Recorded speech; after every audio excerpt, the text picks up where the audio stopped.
కొంచెం ఎవరు మాట్లాడొద్దన్న. ఈరోజు చారిత్రాత్మకమైన రోజు, అంటే భారతదేశానికి స్వాతంత్రం వచ్చిన రోజు.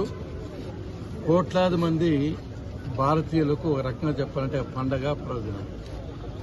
ఈ పండగ రోజున ప్రముఖ ఆధ్యాత్మిక కేంద్రమైన పుట్టపర్తి గ్రామం పుట్టపర్తి నుంచి ప్రముఖ పుణ్యక్షేత్రమైన శ్రీశైలానికి ఒక సూపర్ లగ్జరీ బస్సును ఏర్పాటు చేసినందుకు ఆర్టీసీ యాజమాన్యాన్ని, మధుసూదన్ ఆర్యమును, ఇనేతుల్లా డిపో మేనేజర్ను, ఎండి ద్వారకా తిరుమలరావు గారిని మనస్ఫూర్తిగా అభినందిస్తున్నాను.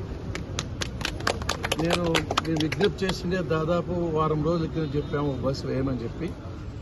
తక్షణమే స్పందించి ఇంత మంచి లగ్జరీ బస్సును, దాదాపు 55 లక్షలతో ఉండే ఈ లగ్జరీ బస్సును ఏర్పాటు చేయడము ప్రముఖ యాత్రికుల